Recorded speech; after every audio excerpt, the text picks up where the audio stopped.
Hello, my dear seekers and finders. Today we have a very special guest. His name is Eric Putkonen. Eric and I met on the Bearded Mystic podcast, and it was immediately apparent to me that he is an authentically self-realized individual. So after some time, I sent him an email, invited him to appear on my channel, and he graciously agreed. So please welcome Eric Putkonen. Hi, Eric. Hello, thanks for having me. Oh, absolutely. Thank you very much for joining. I'm very happy. I oftentimes complain how compartmentalized spirituality is, and how I think that it should be more of a concerted effort.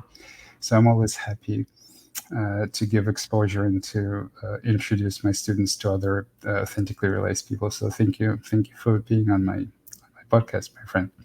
How's your day going? It's going well. It's going well. Good.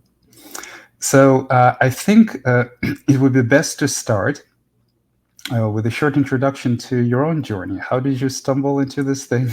If you could tell a little bit about your life and how it happened, uh, people are always curious to know about it. Okay.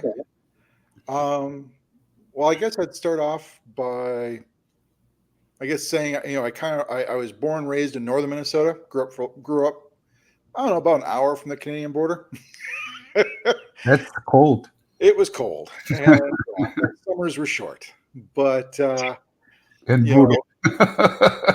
know, I wasn't raised in any particular faith. My dad had the unusual stance of, none of them particularly believed in anything, and he just goes, when they get old enough, they'll figure it out for themselves.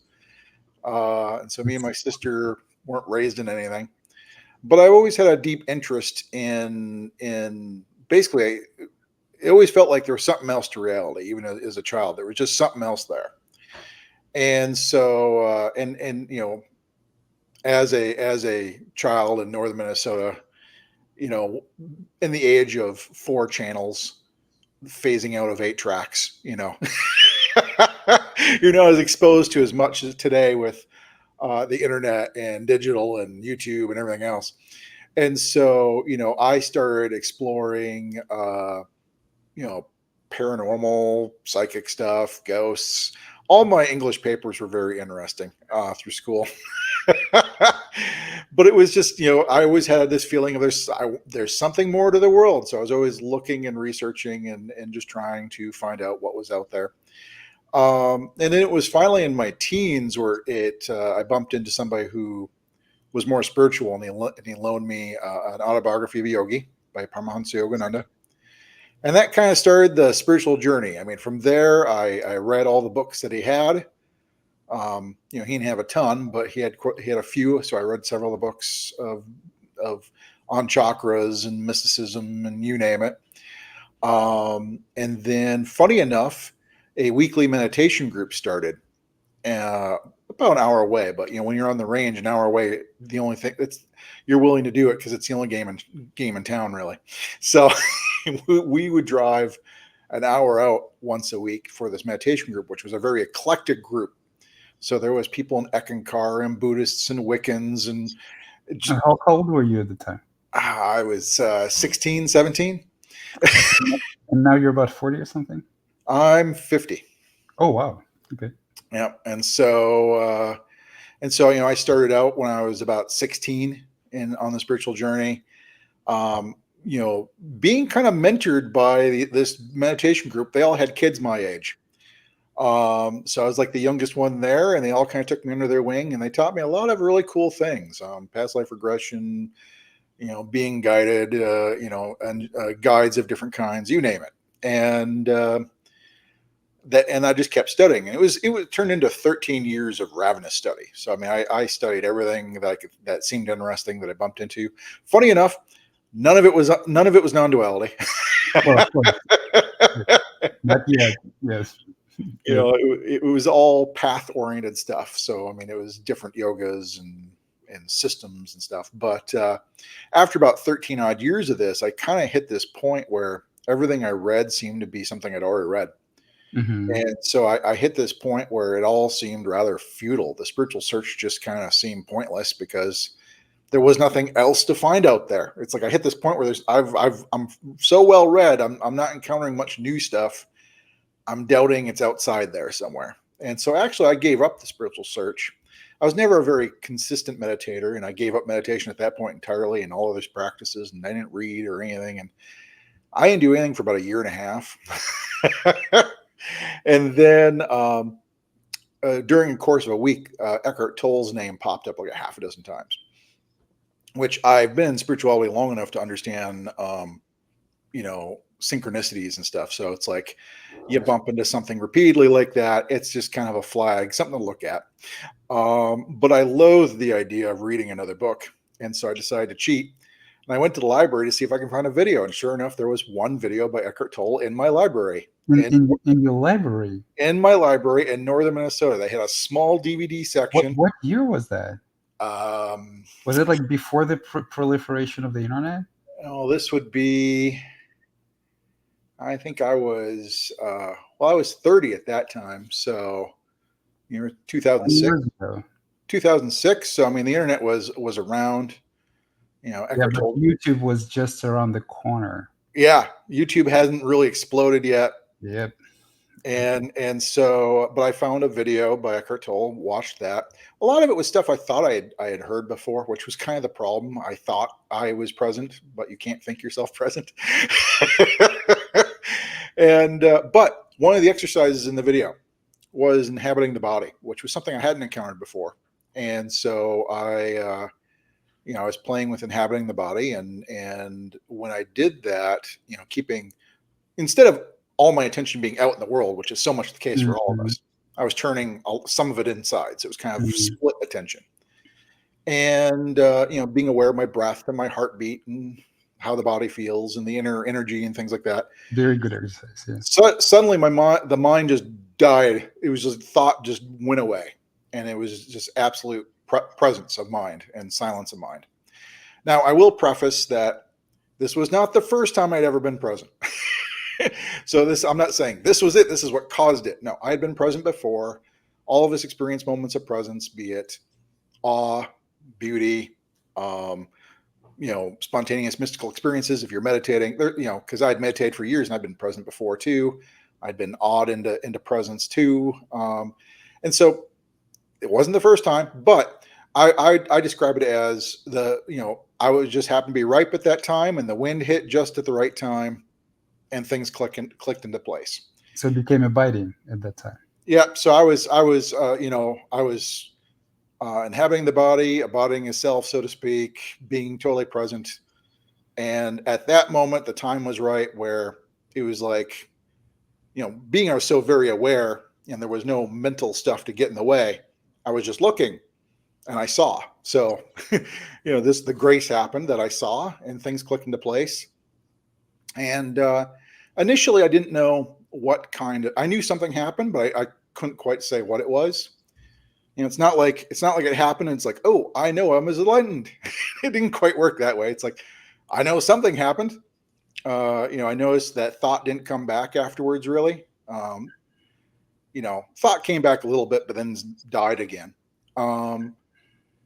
Suffering kind of fell away. There was a lot of things that just kind of fell away at that point. And so I noticed there was a permanent change. Now in the video, Eckhart Tolle also mentioned Ramana Maharshi. And so I was so happy with the video, I decided to read something by Ramana Maharshi. And so as I'm reading one of the books of Ramana Maharshi, and he's describing awakening and enlightenment, basically, that's when I went, hey, that's it. That's what happened. And everything that Ramana Maharshi was talking about resonated very deeply with me. I'm like, yep, this is exactly my experience from my own direct experience. And so I became kind of fascinated in non-duality at that point. So I after reading Ramana Maharshi, I read a little bit on Nisargadatta Maharaj, Ramesh Balsekar, H.U.L. Punja, some modern ones, Gangaji. I kind of just read a smattering down lines, up lines of progression among students and stuff, just to kind of get if anything, it gave me vernacular to be able to talk about it. And it was kind of nice initially to read a couple of confirming cases of, yeah, everybody's kind of describing the same thing. but that game soon wore out and I stopped reading again. But I did walk away with this profound non-dual realization that's kind of this ever-present knowing. And that's kind of what happened for me. That's wonderful. Thank you very much for sharing the story. Yeah, I very much appreciate you coming to the podcast, because it was apparent to me that you were speaking from your own experience, and actually something similar happened to me. It was before self-realization. I didn't even know who Osho was, and I didn't even know who Adyashanti was. It's only afterwards, and that's what usually happens, by the way, to a lot of people.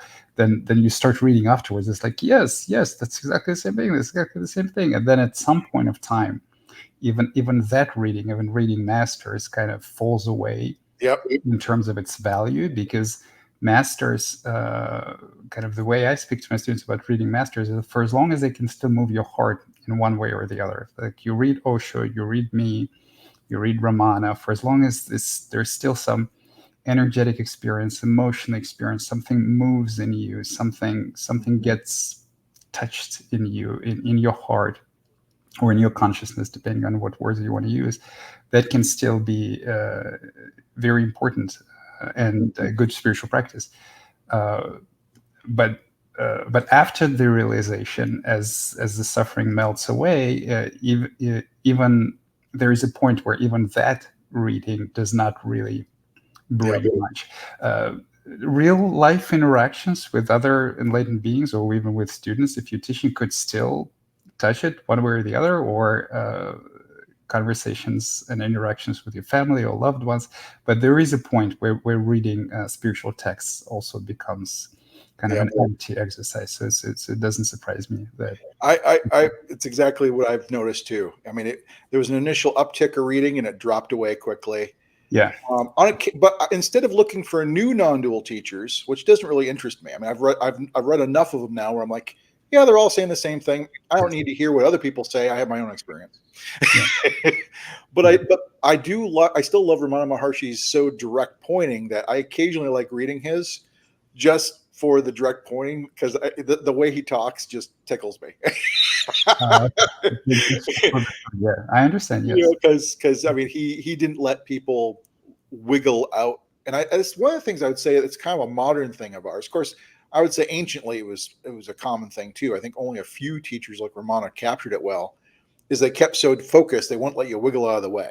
I mean, a lot of contemporary non-dual teachers, even me included, we meander a lot more. We play in the weeds a bit in the periphery more than Ramana would ever do. Ramana was like laser focused, and there's something about that laser focus. I don't know.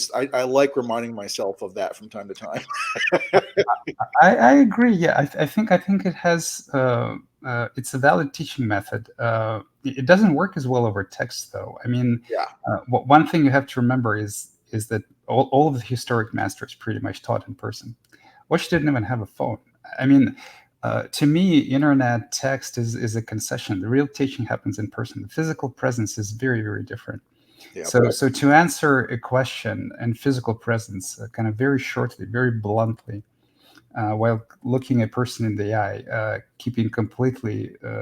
being completely relaxed and peaceful, has a very different effect than answering a question over text, and then a person read it, and they can read it in any sort of voice or intonation that they choose. If they choose to be offended, they read it in a very harsh, offensive way, and it distorts the teaching tremendously. So much is lost by purely text. I mean, that's why some people go like, well, I really don't like Eckhart Tolle's books. And I'm like, well, you should watch his videos then, because they're like night and day different. Same thing with Alan Watts. I've never really cared for Alan Watts's books, but I love his lectures. Yep. Just the way he talks. Yeah. But exactly. I mean, you go from text to audio, and then you get some of the audio inflections, and then you go to video, and you start seeing some of the body language. And then you get their physical presence in the room, and there's a bit more. Exactly, much more. Like, in person is a different game entirely. Like I do retreats with my students, and then in person is very different than even from video. Yep. There's just something. Because I mean, like you and I talking, right? And I see your image, but I'm not even looking you in the eye. Actually, I'm looking at my screen. I'm looking at my laptop. So that's a very different experience than looking another individual, another human being in the eye. So yeah. Mm-hmm. Yeah. Okay. Well, thank you. Thank you for that. So my question then, the next question would be related to teaching methods then. So you kind of already mentioned a little bit. So what is your teaching method? How do you approach helping others realize the same thing? Well, really, I only say there's two things you can do. you know, and a lot of times I'll say the first one's not even a doing. I mean, like Ramana and so many other teachers, I mean, the foremost thing you can do is just be still, silent, fully aware, not thinking. Just be totally present.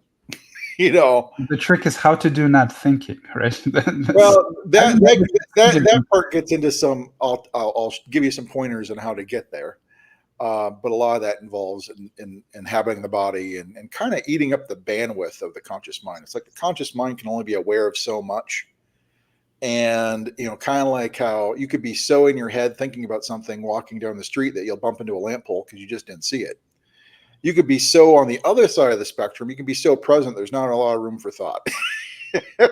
and so I think the conscious mind can only have so much bandwidth. So I think if you're aware of your breath and your heartbeat and you're kind of aware of both inside and outside simultaneously a bit, you eat up enough of the bandwidth where thought doesn't get in there, especially if you also compare that with the intent of I'm only concerned with the present. You just kind of let the past and future and daydreaming go, and you just realize that all thought can only be about past, future, or daydreaming. Thought never pertains to now. Now can't be touched by thought. It's a split second ago, it's a split second to come, but it can never grasp the moment. And so if you kind of know that and you kind of let thought go a bit and you stay with inhabiting the body, it gets easier to just not think. But there's different techniques you can do. I mean, even self-inquiry was that. Ramana Maharshi said the purpose of self-inquiry was to quiet the mind, and then you just abide in silence. So you're following the I thought to the source. So anytime there's a thought, you just basically follow it to the source, and you're back to quiet. And there's just different ways of doing that. But I would say that's the biggest one. Just be still, silent, fully aware, not thinking. That's the best thing.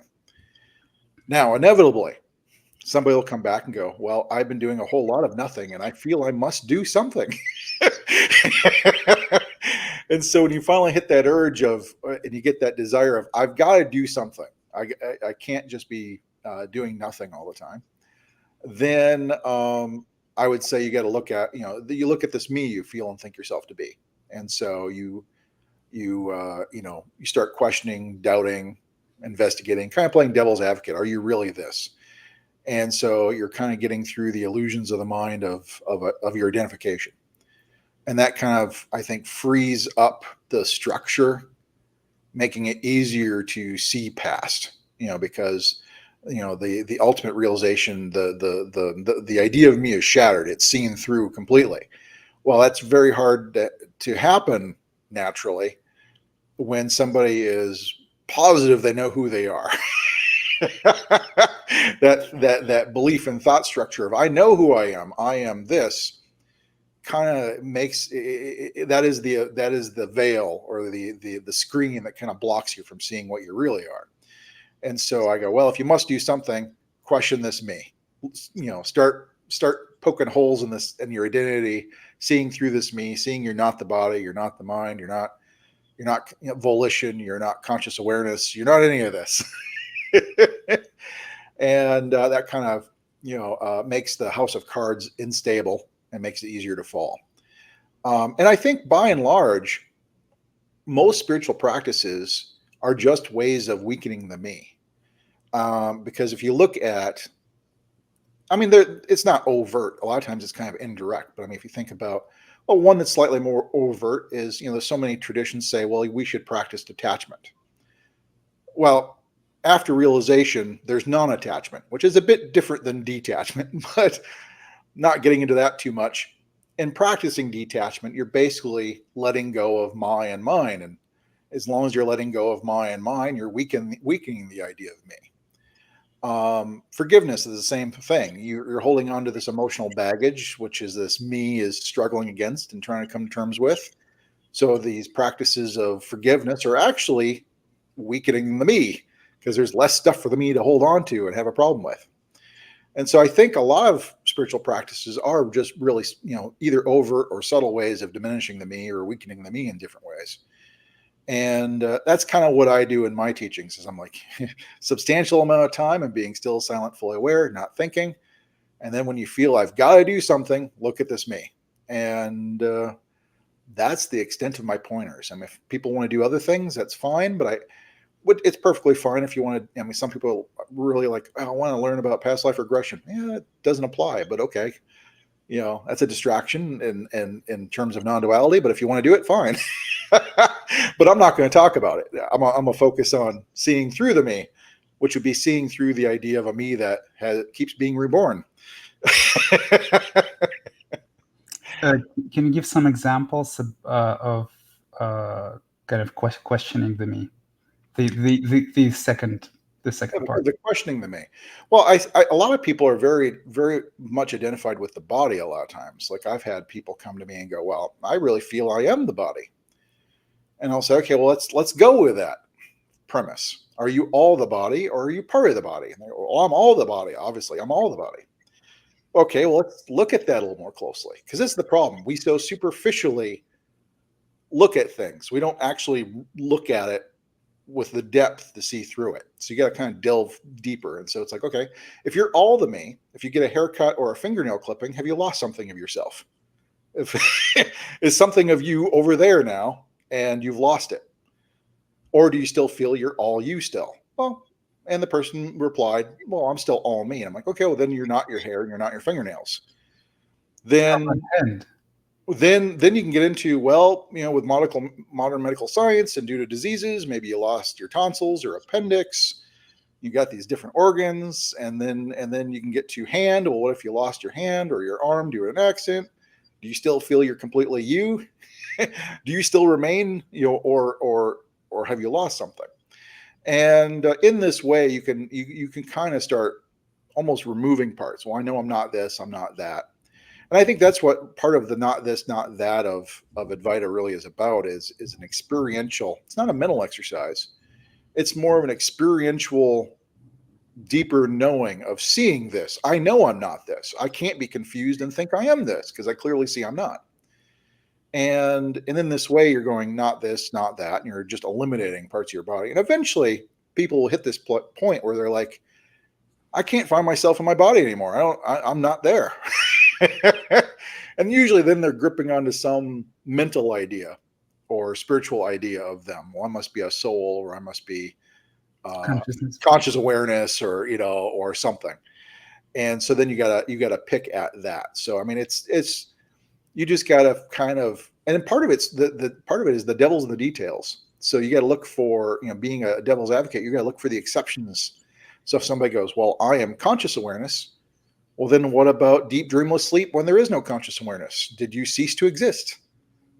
When you wake up in the morning, was there a continuity? Did you cease to exist and you're brand new, or are you still the same? And most people go, well, no, I'm still the same. I'm still the same me from last night to today. And I'm like, well, during deep dreamless sleep, there was no conscious awareness. And so you can't be that. The same thing applies under anesthesia. Anesthesia, deep dreamless sleep, you lose conscious awareness.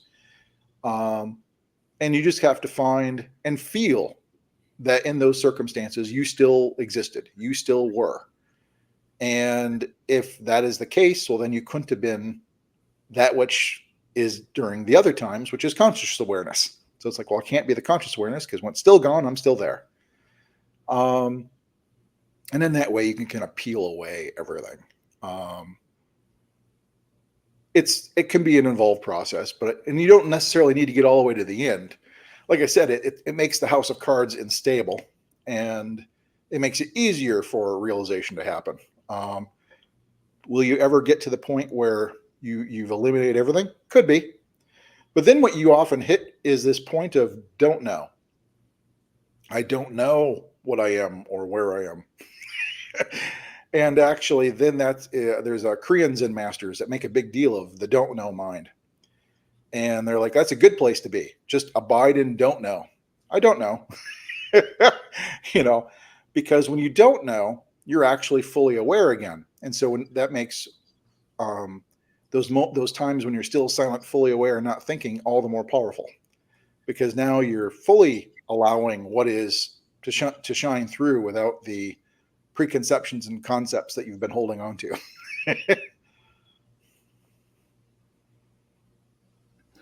So how would you describe what or who you are? You Would that know, be don't know, or would that be something? well, there's different ways you could approach that. I mean, the kind of the classical Advaita punt would be I'm Brahman or self. It doesn't really say anything. You could say your consciousness, but you could also say you're none of those things or you don't know. I don't know. It kind of depends. Sometimes I've had people ask me, who am I? And I'll just say consciousness or self. And other people, when they ask me, who am I? I'll say nothing or don't know. And I remember other times I had somebody ask me, well, how would you describe yourself? I said, I cannot be described. Any description would be missing the point.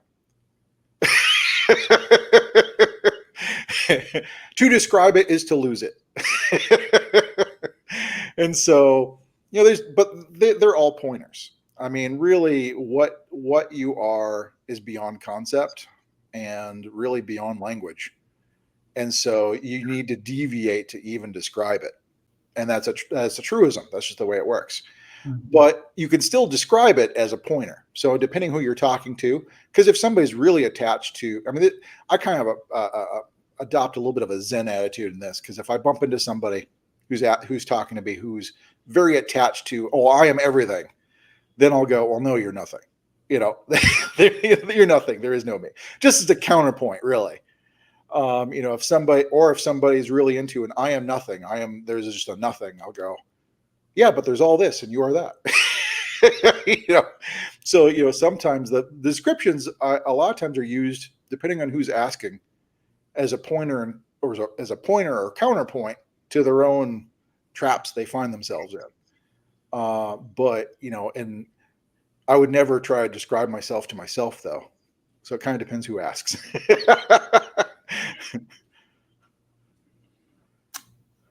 So what another question would be, thank you. Well, I'll just clarify one thing.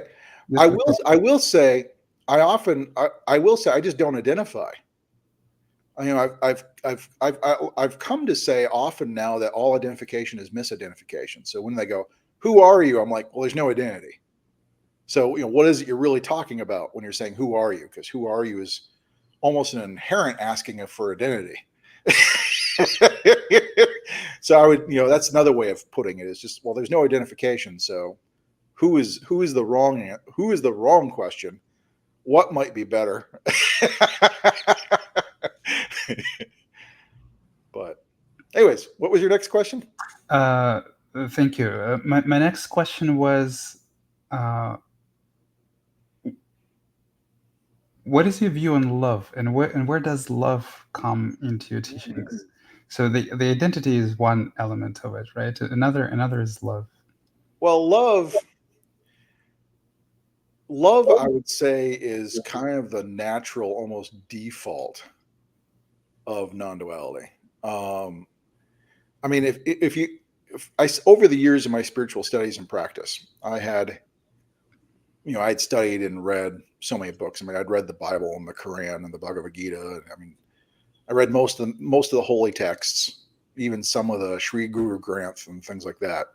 But it's as you're studying all these various religions and teachings, I've come to find that they all highlight various aspects. They may not cover all aspects, but I think all of world religion hovers around love, truth, harmony, and unity.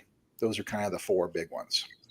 They don't really liquidate into each other. They are distinct, but at the same time, they are like different flavors of the same.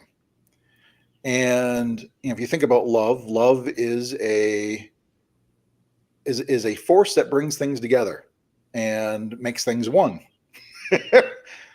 Truth is singular, and so it tends to bring viewpoints together. Harmony, well, if a band isn't playing in tune, they don't sound like one thing, but when they're in harmony, they sound like one thing. And unity, of course, is unity. So but those are the kind of, I think, four forces of kind of non-duality. It's the mind and ignorance that goes contrary to that. So I would say, where love fits in is, I would say, love is more of a natural state. Love, compassion, caring, these are things that come quite naturally with non-dual realization, and it's part and parcel of who and what you really are. It is, you are, as some teachers even said, you are love. That's fundamentally what you are. It's only the mind and misunderstanding that has created this idea of other, and that you could hate another. But there is no other. You're only hating yourself. And so, in the end, love is the way, truth is the way, harmony is the way. Thank you. Thank you. What would be, my next question is, what would be the most difficulties or challenges that you're facing working with your students? I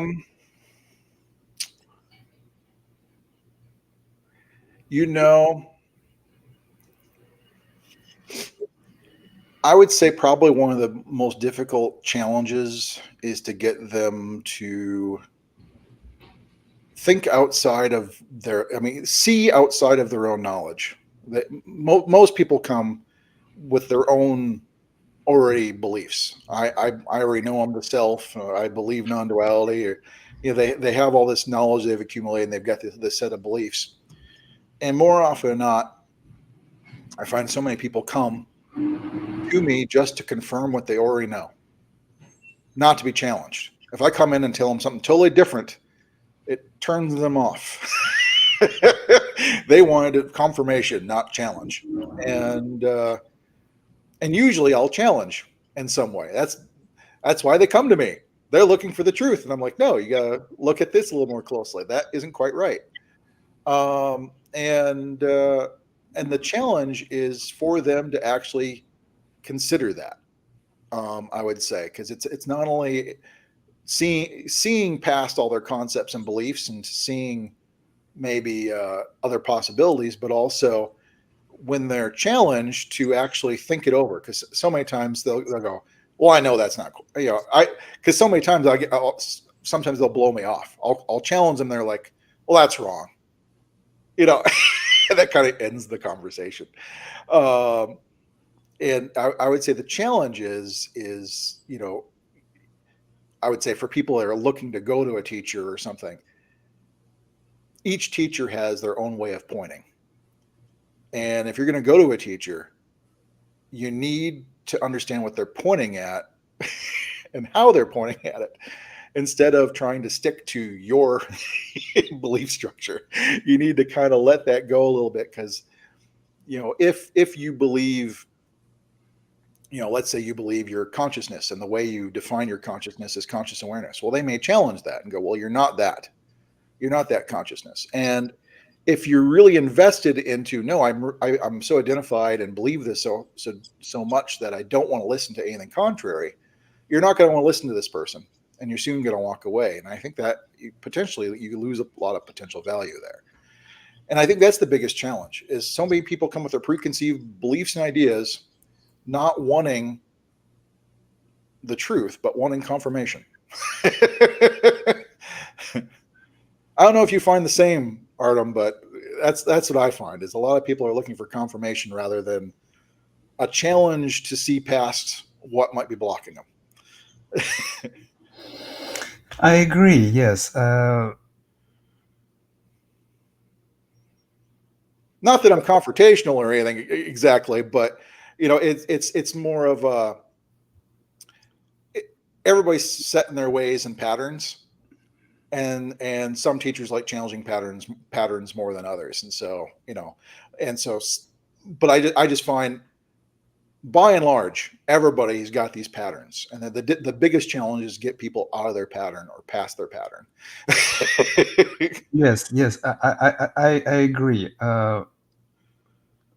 There's certainly, I think the lack of kind of willingness to engage in explorative dialogue and explore the conscious experience, especially the emotional energetic experience that comes up, which is associated, is linked to any kind of belief about yourself, is a big block. Yeah, and that applies not only to seekers but also to finders, even to some teachers.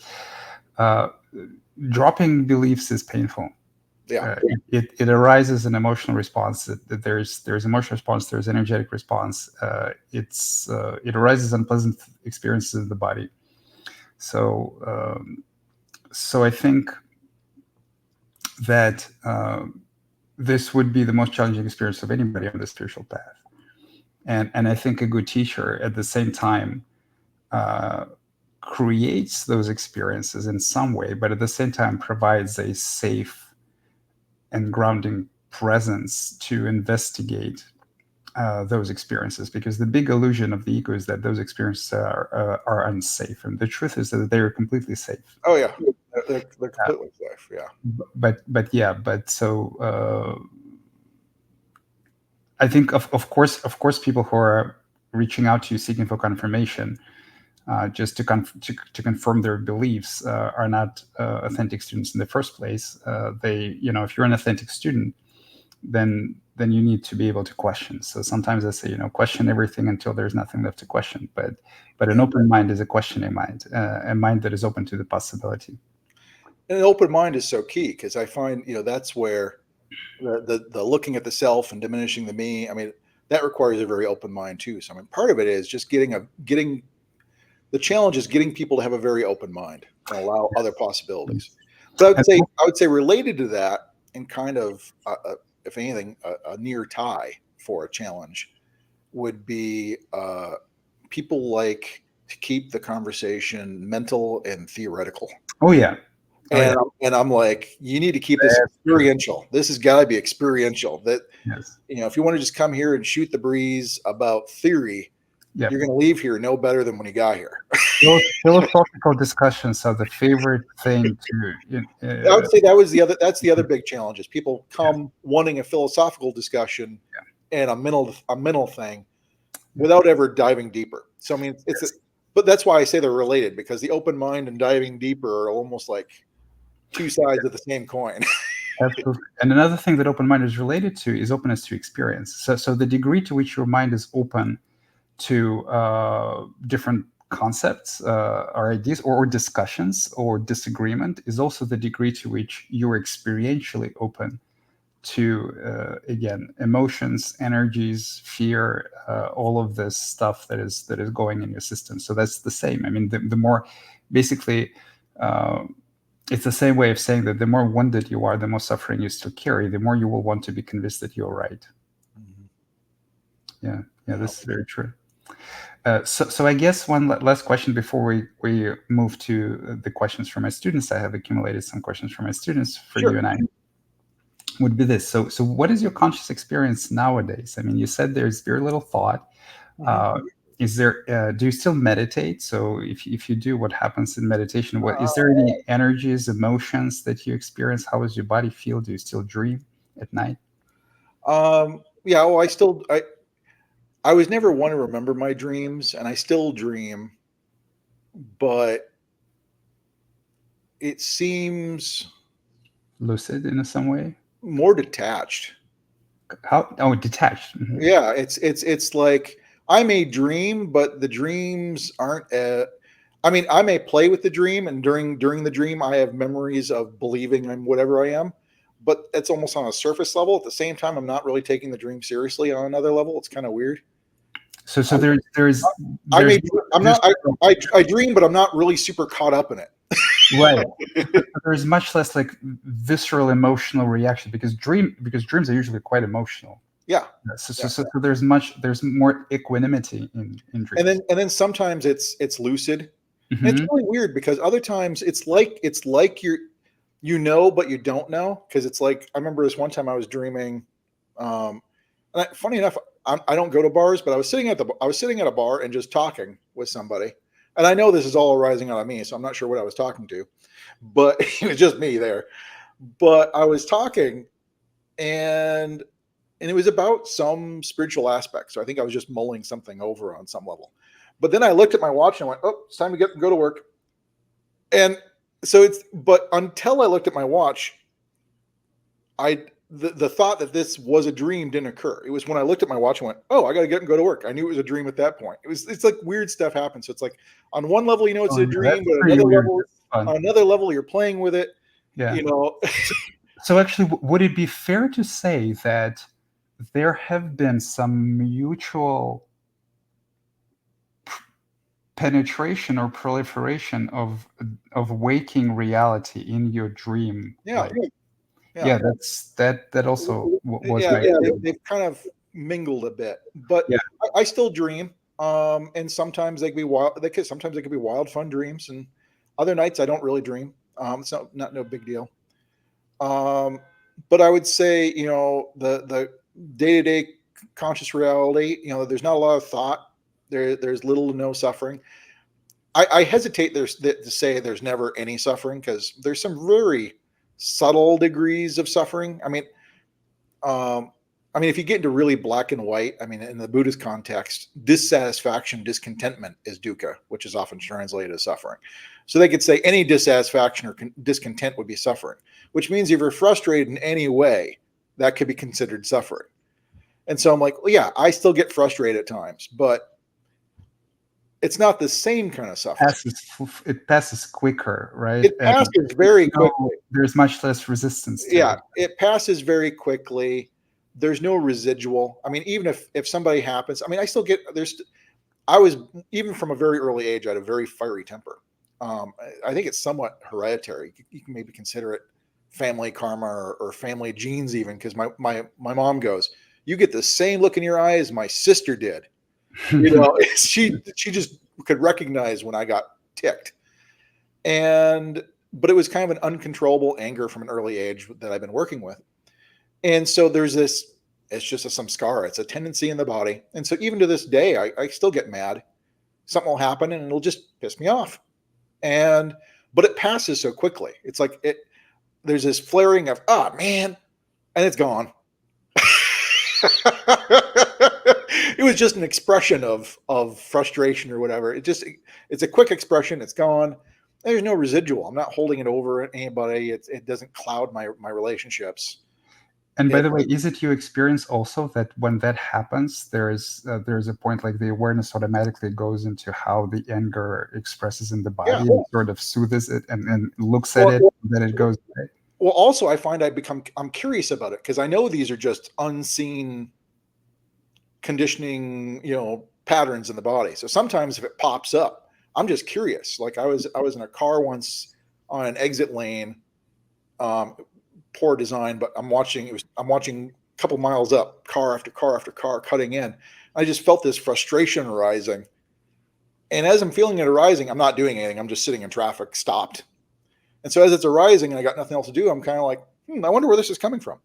And and I just start looking at, I'm feeling the anger where it is in the body. I'm like, what is the origin of this? Where does this come from? And it was almost like a flash of an old memory. And I remember when I was like, I don't know, I must have been maybe 4 or 5, but I was like in a store, getting into the line with my mom, and I was gleefully cutting around the aisle a little bit to get into this line, which kind of cut off somebody else. And I remember my mom grabbed me kind of firmly by the shoulder and quite firmly saying, "You can't do that. Everyone has to wait their turn in line." And I realized in that moment, that's why I'm feeling frustration. They're breaking mom's cardinal rule. It had nothing to do with me. The frustration wasn't arising due to identity or anything like that. It was just an inborn, unrecognized conditioning of a cardinal rule I was taught in childhood. And somebody's breaking the rules of the game, and you just can't do that. That's beautiful. That's exactly in my experience, and Yeah. that's exactly what I teach. That's exactly how conditioning But gets it's, resolved further and further. and Uh, as soon as I saw it though, I could just feel it release, and the frustration just vanished. And now it's been years later, and if I'm in the same kind of scenario where I'm watching car after car cut in, it doesn't bother me in any way, mhm. Yeah, because now the unseen conditioning has been brought to the conscious mind, which now exactly. has to rectify with current understanding. Yeah, yeah, that's beautiful. Yes. So, And yes, but please. yeah, it's stuff like that. So occasionally I'll look at the anger or frustration. Sometimes I don't. It's not really a necessity either way, because it usually passes so quickly. But I would say by and large, there's little to no suffering. I mean, I haven't felt worry or sorrow or jealousy or regret, or some of these other things that are plague people. I haven't felt it in 18 years since awakening. And so it's, by and large, I'm just kind of living in contentment and happiness. Yeah, it's my daily experience. Beautiful. But I also find I've become curious on how to, I guess, elevate it, you would say, because so many in non-dual circles, they think hitting this neutral point is almost the point of everything, that you become unaffected by everything. And I'm like, well, no, I don't mind being affected. It's just I'd like to feel good about it. And so I've been playing with how to prime the pump or increase joy and awe in life. And so, I've kind of found that if you are actively appreciating, joy kind of more naturally, spontaneously arises. And so, I kind of play with active appreciation, or things like that, or other little spiritual practices I play with if I feel like it. Like sometimes I like, in a car or when I'm walking around during the day, just kind of mentally kind of blessing or wishing good, everybody good, the best wishes to people as I pass. And that changes the internal way you see reality in kind of a really pleasant way. You can even actively appreciate when you get angry. Yeah, yeah. But yeah, you can increase joy and awe in life, and that I play with that. I still meditate on occasion, and I do other spiritual things. I not too long ago did a 3 or 4 day silent solitary retreat. Would love to do another one if I can find. Now that I've moved down to the Tampa, Florida area, if I could find something that's fairly remote where you won't see or hear anybody, I'd love to just go out in the middle of nowhere and disappear for a week, and just not say anything or be distracted from being present. It's an interesting exercise. You learn a lot quick. Yeah. What remains of the conditioning slowly creeps up. Yeah. Well, what I found was when I did a silent solitary retreat, and awakening had already happened almost 15 years. And I did this silent solitary retreat, and I brought no distractions. There was no books, no phone, no iPad. There wasn't a TV in the place. There was no radio. There's no games, no book. I wasn't planning on writing. I wasn't going to talk. I mean, at a point, not even to talk to myself. It was like all day I had nothing to do but to be present. I can meditate. I can cook myself dinner. I can go for walks in nature. That's what I did for 4 days. That sounds like wonderful practice. And the first couple days, the mind went nuts. I hadn't had so much thought in years. Mhm. But in this absolute silence with absolutely no distraction, the reservoirs of stuff started kind of popping up. That's And wonderful. and I just kind of let it be. I'm like, oh, it just needs to play out. This is stuff I've somehow stuffed back in my psyche, and Mhm. Yep. now with there's no repression going on, it's just coming out. I just got to let it go. And so I just kept returning to the present. My mind would wander. I'd return to present. The mind would go nuts again. I'd return to present. I did that. And after about 2 days of that, I hit this profound silence. It was like this absolute, I don't know if you've ever been traveling somewhere and you see some scene or something in the wide expanse and it's so silent. The silence just hits you almost like a physical strike. It was very similar. Is after 2 days of the mind going nuts, suddenly it died in absolute silence. I was like, whoa, I don't think my mind's been this silent in forever. Mhm. Even the under present hum that sometimes happens, where it's not really uh, it's not really in concept or word, but there's still kind of an undercurrent hum sometimes, and even that was died down. It was kind of like when if you're in a room that's been running computers all day, when you shut down the computers, there's this absolute silence that just fills the room. Kind of the mind was like that. It was like, wow, the hum's gone, everything's gone. It's so silent. I enjoyed that for the last day and a half of the retreat, and I went home. But I mean, these are cool little things you can do. I mean, um, I'm not doing them because of something I hope to gain. That's the one thing I would say. After awakening, you're not doing these things thinking, well, I'm still incomplete. I need to get something more. I'm trying to gain something. That's not really the driver behind any of this. It's more of I'm just exploring what is and enjoying the experience of it. To this regard, I very much like Ramana's quote. I know you like Ramana. So he said, there are no levels of realizations, but there are levels of experience. Yep. And so that is true. Like the realization that there is no ego, that the ego was never you, that the ego doesn't exist. It's one and only realization. You either made it or you didn't. But there are levels of deepening experience and deepening awe and appreciation and lessening suffering and There's levels of unbinding. experience. There's levels of experience and there's a possibility of deepening of understanding, because over the years It comes together. Yes. I find my understanding of what non-resistance and joy and things like this is deepening. Yes. My understanding of what love is deepens, and Mhm. so it's not conceptual. It's all experiential. It's all felt. My understanding of it by experiencing it is like, oh, I didn't realize that. Oh, that's something I didn't notice before. And so yeah, it's just a fun exploration. Not because I'm missing anything or lacking anything prior. It's just it's fun to explore. Yeah, it's Um, fun to explore, and it leads to deeper appreciation, to deeper equanimity, to less suffering. So the understanding and deepening of the experience they go hand in hand. yeah. They're two sides of the same coin. Yeah. But yeah, I would say, but the day-to-day experience has kind of been like that, where I do these different things when it interests me. I don't particularly read that much. I sometimes do meditation. I sometimes do spiritual practices or exercises. Daily, the mind is pretty quiet, even when I'm working. I find, I can be working. I mean, even now, I'm not really thinking. The voice is just going, and I'm talking, but I'm not planning what I'm talking about when I'm listening to you. It's not like when you're saying something, I'm planning, what am I going to say next? No, we're just talking, and what is being said arises in the moment, and I'm not really thinking about anything, and pretty silent of mind. If I need to plan to what I'm going to get at the store, I can think then and plan when necessary. So it's not like I can't think. It's just I would say 95% of thought dies away because it's just not necessary.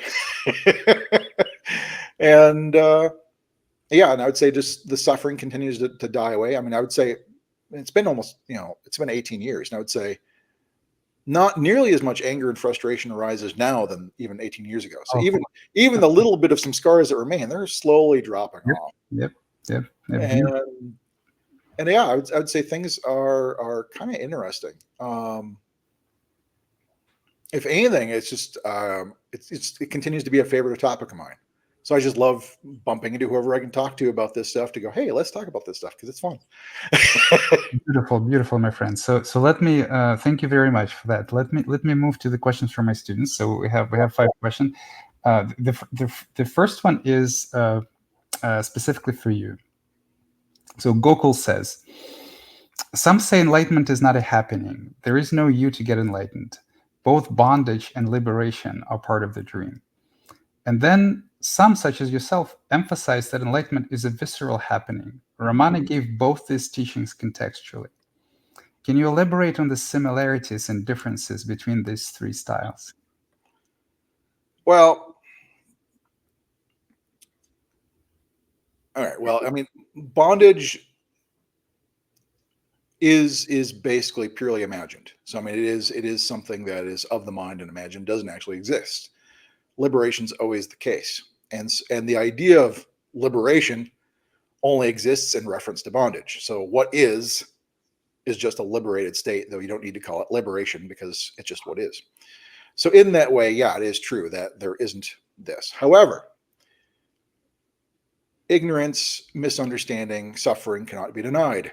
That happens. We believe in this bondage. And so it is possible for that to fall away.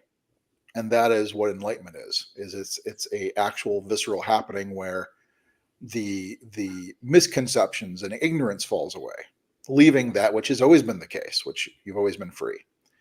And so, it can be a contextual pointer where you could say it's either or, but it actually all comes down to context. They all three are true if you look at the context. So, yeah, liberation and bondage don't really happen. But the thing is, if you say enlightenment is liberation from bondage, then enlightenment doesn't exist. So that would be true. But if you define enlightenment as realizing the bondage never existed, well, then that is a happening.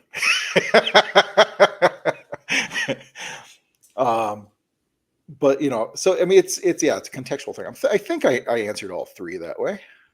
I think so. Yeah. So. Yeah, it's an interesting question. Yeah, because I once wrote things about enlightened myths at one point, which were like myths about enlightenment. And because there's depending on the groups you talk to, there is this constant, does enlightenment really exist or not? Because some teachers like pointing, saying enlightenment doesn't exist. That works for some. I say enlightenment exists, but you got to understand what we're talking about when we say that. Because what I'm not saying is enlightenment is a liberation from bondage, because it is and isn't that, I guess, because again, liberation and bondage are two sides of the same coin, which are fictitious in the mind. The current state, what we really are, has been free all along, and that which has always been free doesn't need liberation.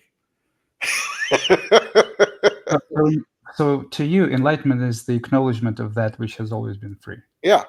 For me, enlightenment is that it's a happening in time where the misunderstandings and ignorance has finally fallen away, where you're able to have the revelation or realization, the recognition of that which has always been the case. It's been this way all along. You just didn't see it. It was right there, but you couldn't see it. And that's why you could say simultaneously that it's a happening at the same time saying nothing's really changed.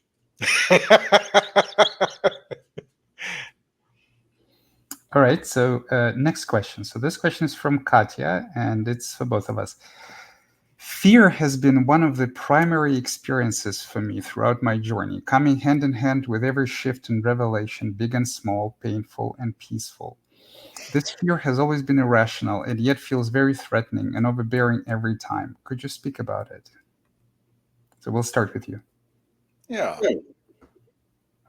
Well, that's just the natural arising of an ego. Because fundamentally, as long as you have me and other, me being the ego and other being everything other than me, there's always going to be fear. And if there's the attachment to being a me, there's also the fear of that disappearing. And so fear is always part and parcel with the idea of being a me, the ego. It's just part of it. Because I have some people ask me about fear and suffering, and I'm just kind of frank with them, saying, as long as you believe in a me, there will always be fear and suffering. That's just part of what being a me is.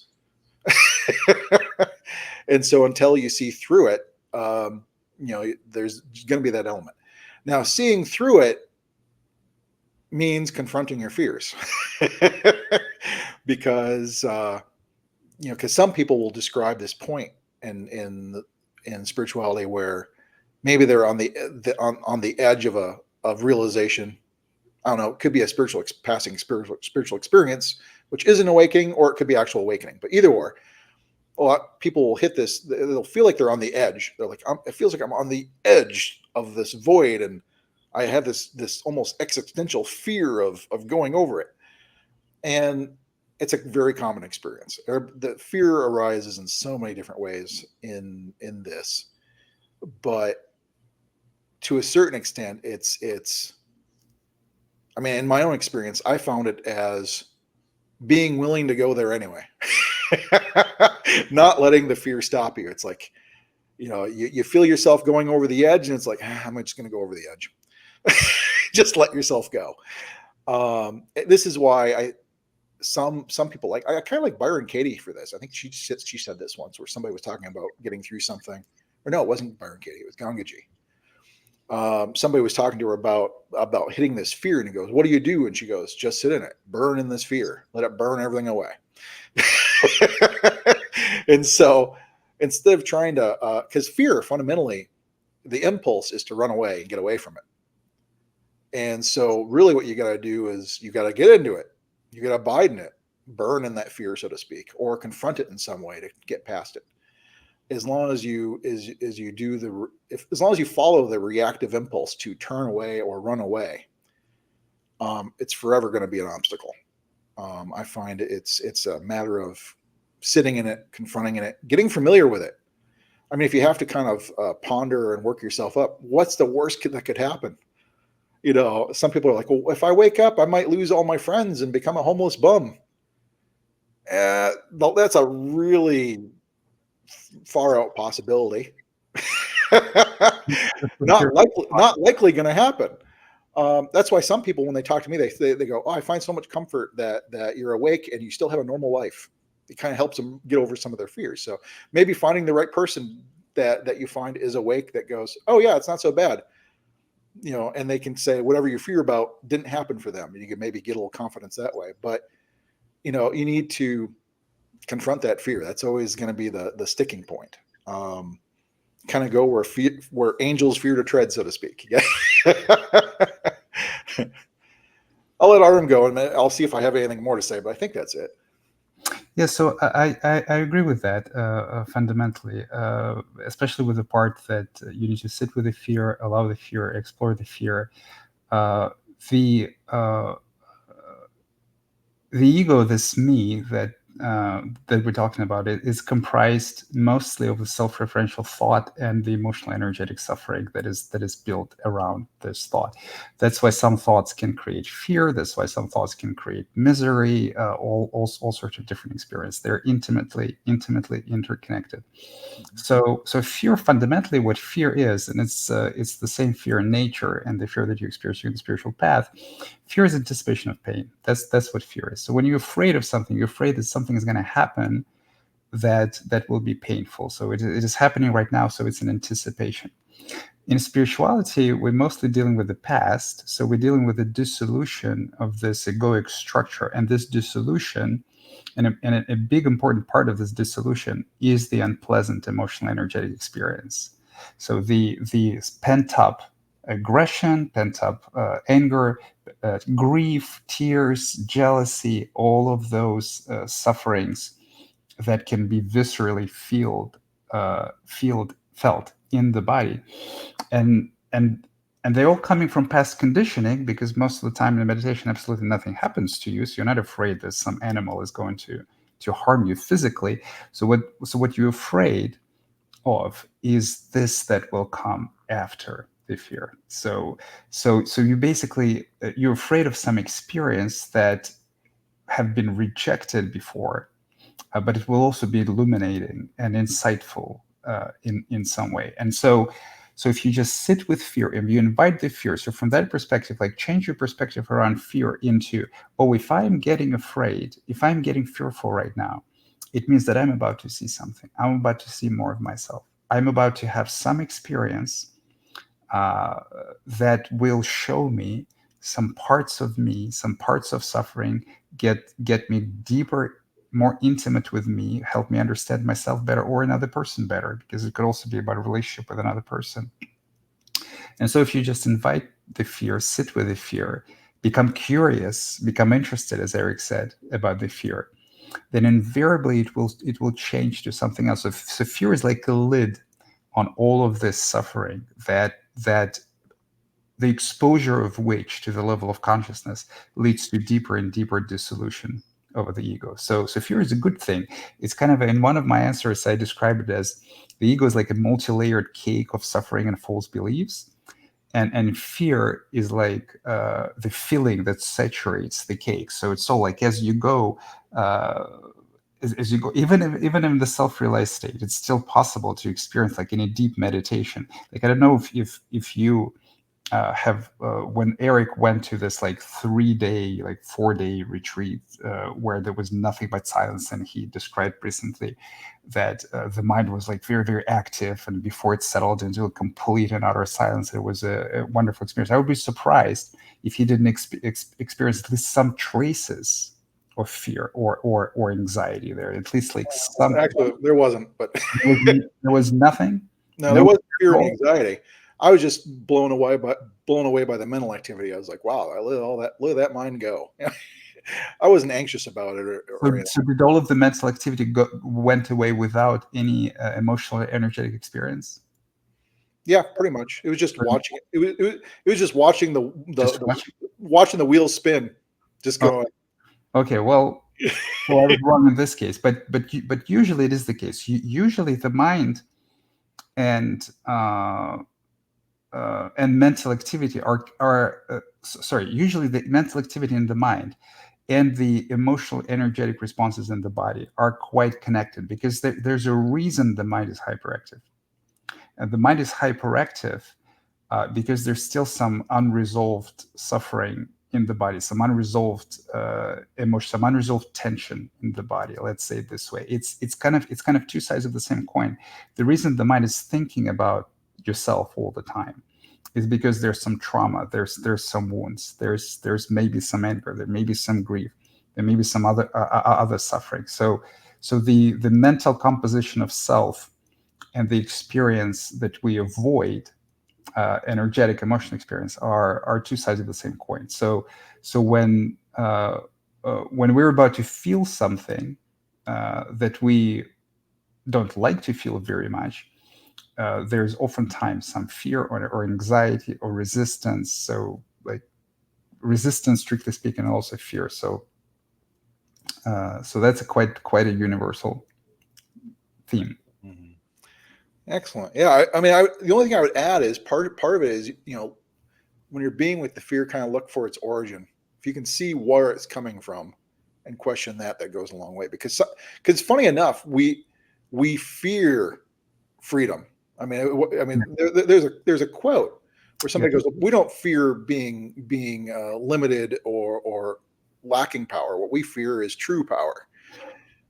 Similarly, the same thing I find with freedom. We fear freedom. I mean, we get very comfortable with our walls and our armor and our masks, and removing it all, people just kind of freak out because I'm so open, I'm so vulnerable, and this fear of what could happen arises. Yes, yes. And then another interesting thing about fear, just to demonstrate how deceitful the mind is that on the level of thought. So fear usually also comes with some explanation, some thought about what you're afraid of. So you will find in your life that the thing that you're afraid of very rarely happens. Oh yeah, Or if it happens, then it does not feel like you think it is. And in meditation, right, if there's a fear, and there's usually some explanation about the fear, once you work through the fear, once you invite the fear sufficiently, become curious about the fear and follow it experientially where it leads you, you will find invariably that this thought was bullshit, and what you were afraid of is what's going to come, what is coming up now in meditation, like seeing more of yourself and having some sort of energetic experience. It could be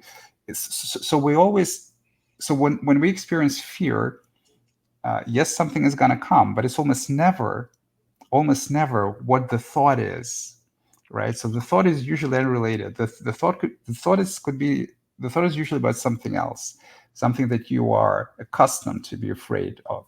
well, So all fear is false fear from that perspective. and the earlier thing I said, let's say because some people have that fear. Well, if I wake up and I lose all my friends and lose my job, and I Yeah, just go, that's an example. Yeah. let's follow that in. Let's say a 1,000 or 10,000, or it's long odds, but let's say it does happen. Let me tell you, when you're awake and that does happen, you won't have a problem with it. That will actually be what you want to do at that time. You fear it from your point of view now because you're like, oh, I don't want that. But if you happen to do it, that's what you'll want to be doing at that time. So what you're fearing is kind of, that fear in particular always struck me as funny, because Yeah, I'm like, you're fearing what you don't like from your current point of view, but if it was to happen at that time, that'd be exactly what you want to do. So what's the problem? yeah, Because if you didn't want to do it, you wouldn't do it. yep, yep, yep. This is also true. Yeah.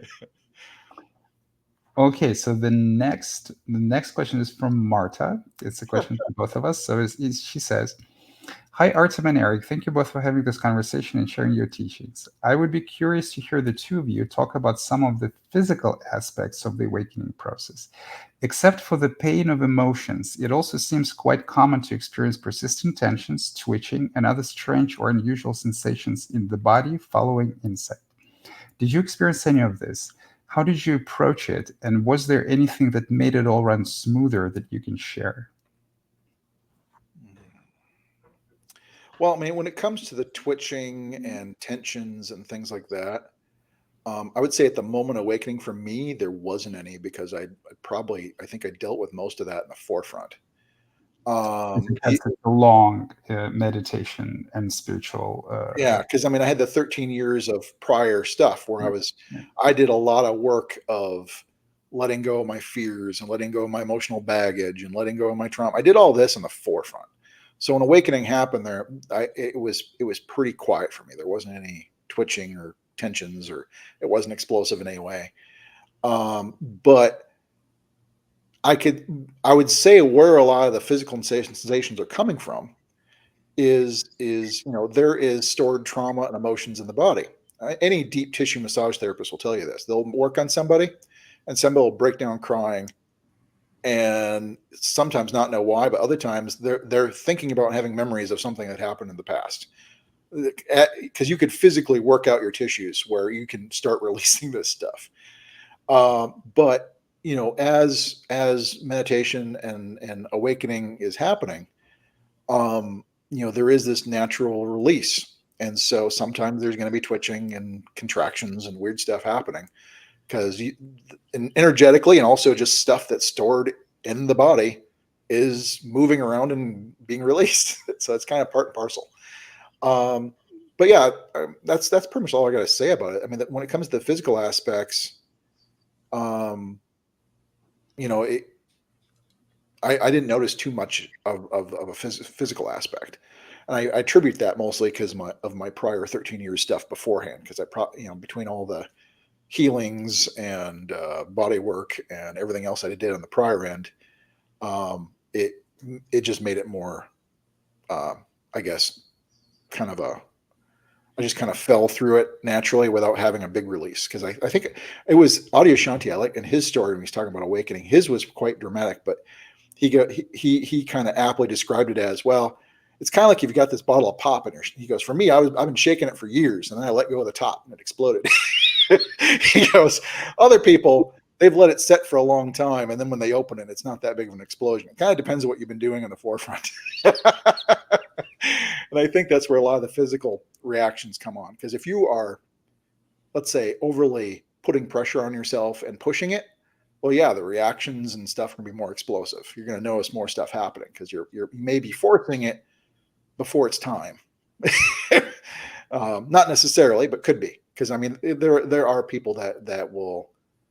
I mean, I've even done it in my own spiritual stuff, where at times I was probably delving into stuff and pushing harder than I had to, and because I remember my spiritual journey at one point.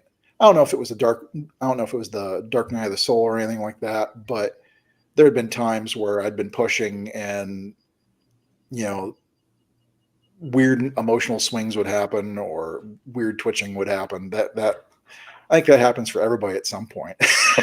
How about you, Artem? That's an interesting analogy with the champagne. So yeah, I agree with you for the most part. It does happen to everyone at some point of time. It's just like maybe again, you could work through a lot of your emotions before the big reveal, or you can have the big reveal and then work through a lot of. Usually, the latter is more dramatic because consciousness is more. There's more rawness and vulnerability, and consciousness kind of more dramatically explores that all. But but sooner or later you will experience all of it. So it's just a matter of intensity. So actually, the intensity of spiritual experiences strictly corresponds to time. So like if you've been meditating for 20 years and been consistently experiencing lots of difficulty and emotional difficulty and energetical difficulty arising some of your conditionings in this way, and you would also notice that during this 20 years your personality changed somewhat. You have become more mellow, more forgiving, less triggered and stuff like that. Then when you finally realize that there is no ego, that there might be not a lot of things to work through. But but at the same time, if you do this like in a couple of years, and if you take psychedelics, which also shrink the the remaining kind of suffering to go through the remaining, which is also why it's such a wonderful test of how equanimous the mind is, and then you will just experience more of that more intensely. So that's just my note about the intensity side of things. So with your question specifically, how physical the process is very physical, and this has been noted by many things, by many people, not just me and other people. Yuji also noticed that. So it's a very physical transformation. Actually, it is getting so close, so immediate. Like enlightenment can be described is getting so close, so immediate to your physical experience of life, to the physical experience of life as the body, that you cannot get any closer than that. And so that means that you get not only you get closer and closer and more intimate to all of the emotions, the pent up emotions. So Eric is precisely on point when he says that the body stores pent up emotions, and this is very true. So not only to these things, but also to your tensions in the body that are created this way. There is a deep link between emotions and tensions. So the way that the body stores tensions, actually muscular tensions, as suppressed emotions in relationship to suppressed emotions, is because when we're children, when we're small, and the same way as the adult, the only way to actually suppress an emotion is to tense up the body. Like, what do you do when you want to stop crying, but your parents told you that it's bad, or like you're afraid that you're going to be ridiculed? You tense up the throat. And so it's very common in people that are just beginning to cry during the spiritual transformation. You feel a lot of tension in the throat. And so the same thing applies to pretty much all of the musculature, and so there could be a lot of tension in the body, tension in the face, tensions in the muscle.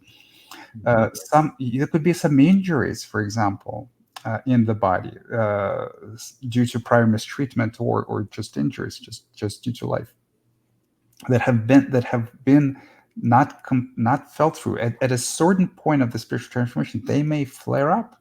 It's not uncommon. A lot of my students report that some old injury in meditation begin hurting like crazy. That's normal. So you're just getting closer and closer on the physical level to all of your sensations. So the same thing about Kundalini arising, right? So Kundalini can arise, the Kundalini energy, the twitching, twerking, tingling can arise in all parts of the body. Most notably, a lot of people, when they talk about Kundalini energy, they talk about this big column of energy that arising up the spine. There's nothing unusual about this, because uh, the spinal cord is a huge cable of neurons, basically, and enlightenment is a neural transformation of your body, is rewiring the brain and all of its neural system into a natural state. And so of course, you people feel a lot of tingling, a lot of energy in all parts of the head, and everything that I'm describing here I personally felt myself. So in the back of the head and the top of the head, here inside the head, I felt tingling and energy in all my extremities, up and down the spine, of course, in my legs, in my arms, even my teeth. in my face. I felt tensions all around the body, in my face, tensions in my face, tensions in my throat. So it's a very thorough, and the deeper you go, the more kind of obvious it becomes how thorough the physical transformation it is, and how big of a veil this emotional suffering, the emotional responses are over our very direct perception of the bodily senses. And so coming back to this very direct perception of the bodily senses is not only feeling all of your emotions, but feeling the tensions in the body and feeling all sorts of strange energies and twitches. Twitches are very common. I think they're called kriyas in some spiritual tradition. I twitched a lot. Shaking is very common. So all of this is very, very common. It is safe, but sometimes you can get confused. Like, for example, what is also very common is different pains and discomforts and kind of temporary disruption of the digestive tract of your stomach or your bowels. So you could have, you know, unusual bowel movements or a lot of strange sensations there, sometimes painful.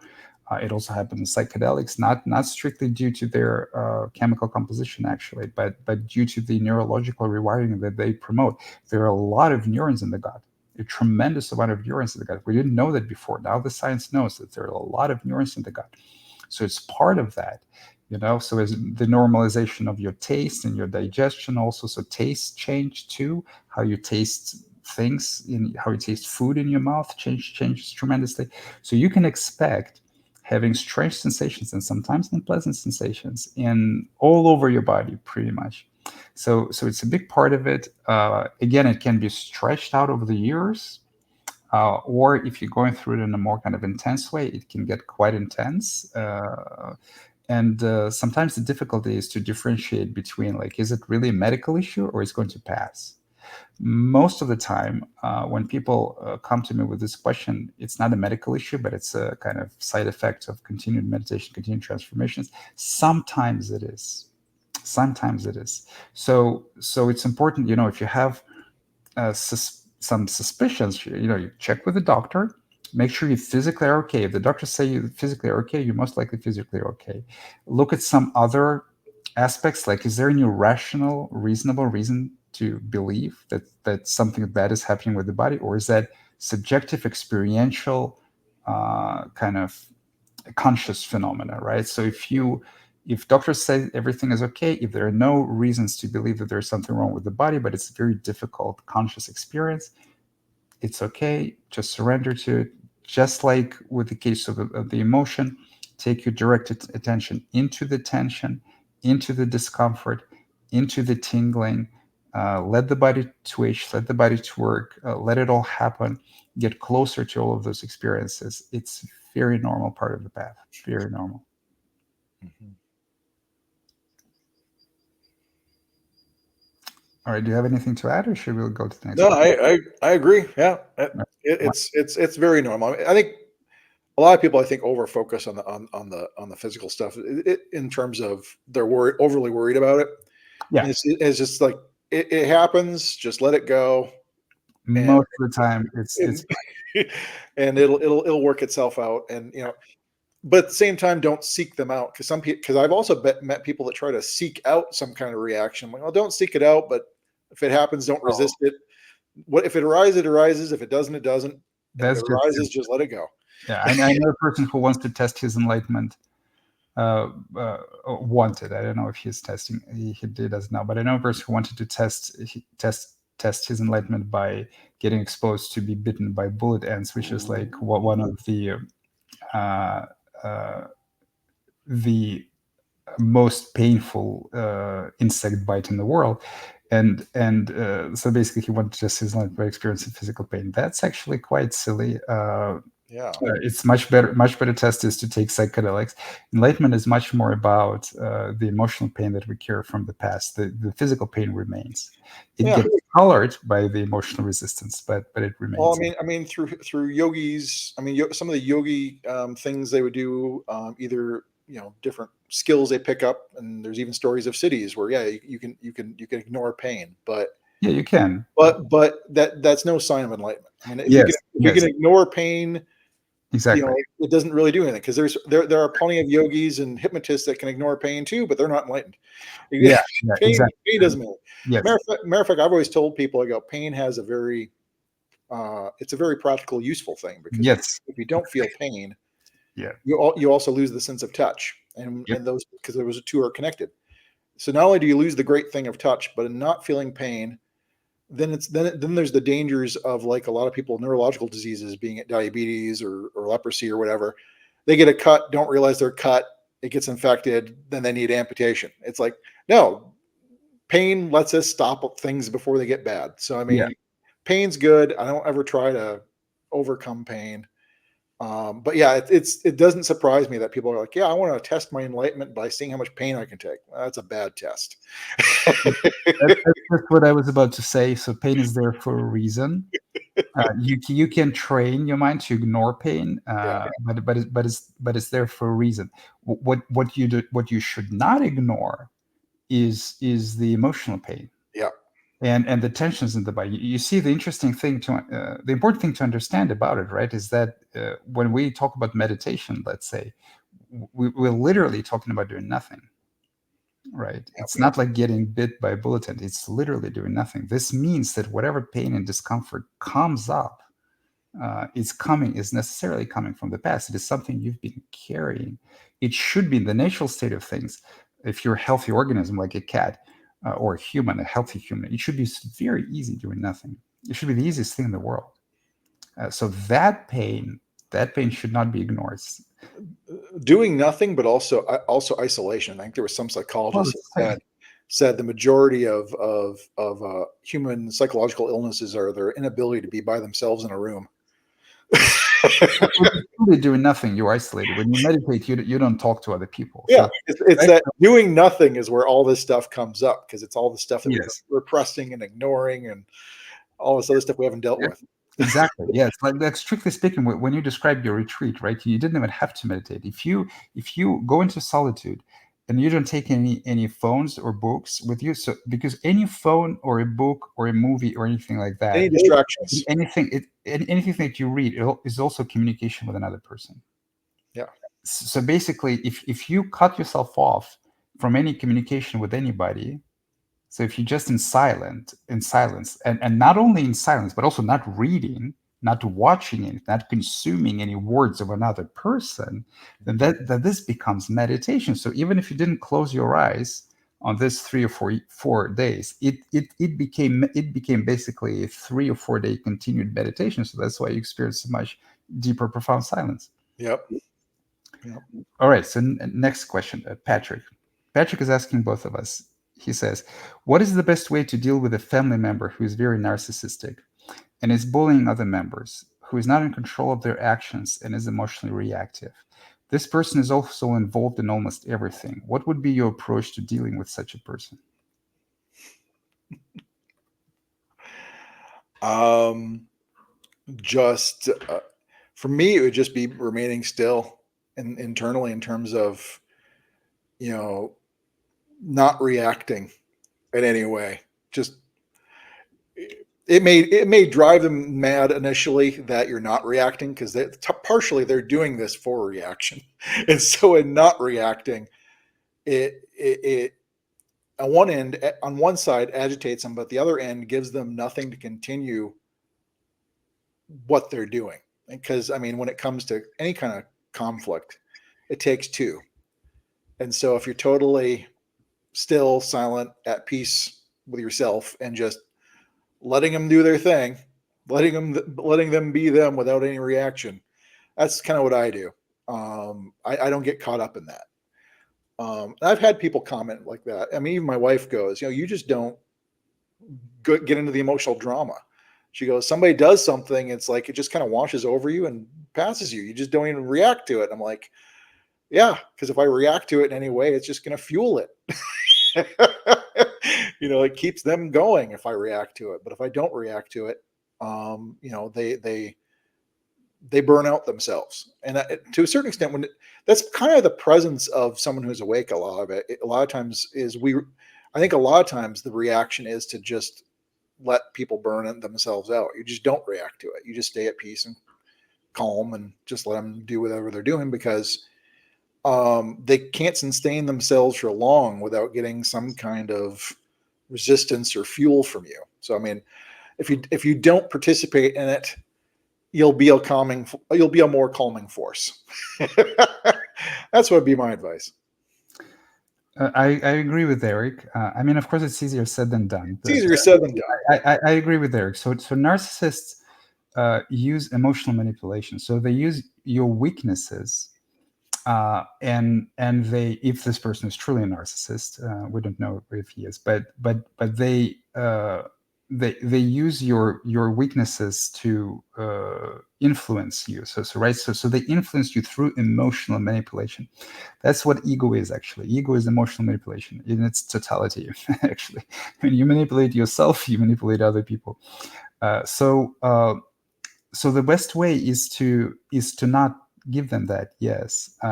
Now, it is not to be confused. So we're talking about outward reaction, but it's not to be confused with inward reaction. For you, your inward reaction to these attempts at emotional manipulation, to attempts to berate you, humiliate you, or somehow influence you, how you react internally is very important, and that's part of your spiritual practice, and it should be the continuous focus of investigation. It should be the continuous focus of application of self-love and compassion, and exploration and acceptance. Absolutely. But for them, don't give them that. Yes. Now, Eric is also right completely when he said that they will probably get mad, right? So because the ego is manipulative, when its manipulations are rejected, the first reaction is try to increase the pressure. Yeah. So for as long as you're physically safe, it's safe. If it gets physically abusive, get away. Get away. Yes. Okay, so the next question is from Sarawathi. She's he or she. I'm not sure. I'm not familiar with his name. Is asking. I've had frequent glimpses, but not abiding. All meditation, reading books, or watching YouTube have dropped away completely, reminiscent of the state that you were describing yourself some years ago. There's a lot of peace and quietude. But according to my guru, in enlightenment, you totally disappear, which feels true when I had those glimpses. There are no others. I'm still doubtful of this. There's no more reference to the ego. Well, he's describing the last sentences. I think he's describing what the guru says to him. Like there is no other. There's no more reference to the ego, but I'm still doubtful of this. Well, it's like, well, there's no others. I'm still doubtful of this. There's no reference to ego. But yeah, that one's a little tricky, because in that last slide, that last sentence there, a reference to, if you still think there's others, that is reference to ego. There's other and ego arise together. So, if you're doubtful that there is no other, then you're doubtful there isn't an ego. I think that basically he's saying this. According to my guru, enlightenment, you totally disappear. There are no others. There is no more reference to the ego. Dot. Yeah. Period. I'm still doubtful of this. I think that's what he's saying, because it's not his ongoing abiding experience. Yeah. Well, that's often the case, and so I say all you can do is be still, silent, fully aware, and if you insist on doing something, look at this me you think and feel yourself to be. It's that you can't force awakening to happen, so to speak. And so you just got to kind of continue on being present, and abiding, and because you're still looking. The seeing hasn't happened. When the seeing happens, the doubt goes away. When the seeing happens, that's it. But you're still looking and you haven't seen yet. That's why there's doubts. I mean, that's where almost everybody is. It's very common. So all I could say is keep at it. Because the seeing, the realization, the revelation hasn't happened yet. And until it does, there's always going to be that doubt. There's always going to be that doubt that there is no other, and there's a doubt there's not a self. There's always going to be doubts. As long as there is a doubt, it means you haven't seen yet. Because when you really see something, you don't doubt it anymore. So I mean, it's I don't know. Is there something more you would want to say, Artem? I agree. I agree with you. Yes, I mean the glimpses are usually not enough to. The glimpses are natural. I mean, they come and go for everybody. Yeah, But but they usually, but the glimpses really aren't the point. yes, they're usually not enough to eliminate the doubt. I mean, you probably you probably have no doubt that there's a path, but of course, in order to have no doubt that there is no other, then you have to have it as more of a abiding experience, even though you had a glimpse into this state. But now it is just a memory, and of course, in your current state, there is another, and there is you, and of course, there would be doubt. So what is not yet a part of your experience, of your own experience, it's of course will be doubtful, but it's also folly to try to kind of convince yourself, if there is an other and there is you in your ongoing experience, and that's what it is. It's you cannot like convince yourself Yeah. that. So Eric is also right when he says you cannot force awakening. It's a happening. It cannot be forced. So what I would like to kind of make a distinction. So there is no other is a very popular phrase, popularized by Ramana. I actually have a problem with Ramana because of this. I would chastise him a little bit if I could, because he didn't specify. He didn't. Uh, it can it can get very easy for people to confuse because he didn't specify what kind of other. What he really meant is that there is no psychological other, not that there is no physical other. He could still touch other people. There is still like it is still. Well, You can say, well, touching just happens in consciousness. well, the thing is what you're saying is true, Artem. But when you're saying other, fundamentally, you're talking about an imagined other. Yes. It's always the psychological when you say other. Yes, it is, but it's not clear for most people because Yeah, it's not clear. I've had Yeah, a I lot mean, of the outside world still exists. There's everything's yes, there. exactly, because I've talked to a lot of people who are convinced that enlightenment is the process in which we would all physically merge together into one nothingness.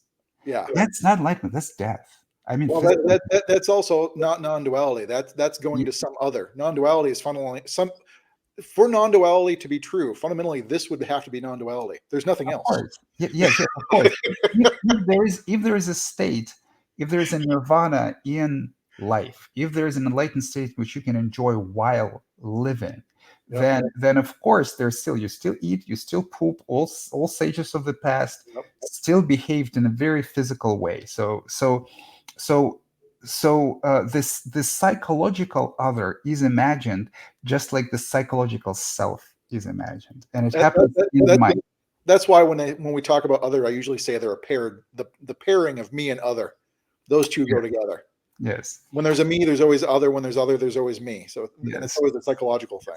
So in Freudian terms, and actually there could be many others, right? Because the ego cannot exist in isolation. It exists in your mind, and all the others, the archetype of them, also exists in the mind. So in Freudian terms, basically, that's the ego and the superego. So the ego is you, what you think you are, and the superego is like all these others that tell you what's wrong with you, that tell you what to do, that you have some emotional relationship with, that manipulate you emotionally, that you try to manipulate them, that want to get something out of you emotionally, and you want to try to get something out of them, that you want them to approve of you, you want them to love you, or they place some demands upon you. So all of this theater only happens in your mind. That doesn't actually happen in reality. But for as long as it happens, let it happen and investigate. So keep practicing. I would agree with Eric completely. Keep practicing. Investigate it. Investigate all of your emotional experiences. Investigate everything that is happening in your body as this theater happens. And sooner or later, you will understand Ramana. he was precisely on point when he said that there is no other. It's just that it's difficult to kind of, for the modern mind to understand what he meant. And so the ego loves to confuse itself with the body. So the ego is not the body. The ego is a process that is happening in your mind in a relationship between imaginary you and imaginary other. And it affects the body. There's a lot of manifestations in the body, like tensions in the body that we discussed today. Emotional energy, which is also very bodily energy, that is connected to this process. But the ego is not the body. So, for example, confusing the ego with the body is also why people commit suicide. So the body always wants to live. Only the ego wants to go away. But the only way for the ego to go away is to be dissolved into the light of consciousness, is to be uncovered, is to be seen, is to be explored, is to be loved. And so keep doing that. Keep meditating. Keep observing yourself. Keep exploring your bodily experience, getting closer to it. And sooner or later, it will happen. You will understand that all of this is just stories, experiences. You will realize it. Just keep looking, and one day you'll see. Yeah, exactly. Exactly.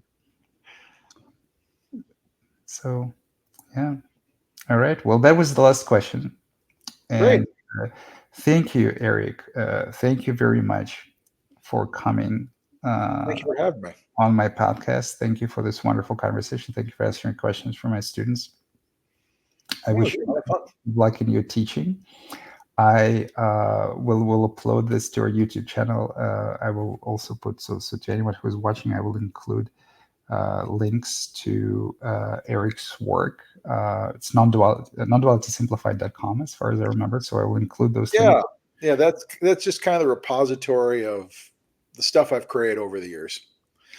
And I will also include the link to his YouTube channel. And, I always say to my students and to anyone else who's watching, right, you can listen to many teachers, whoever resonates, whoever brings you more clarity, more understanding. Sooner or later, you will understand everything that any teacher says.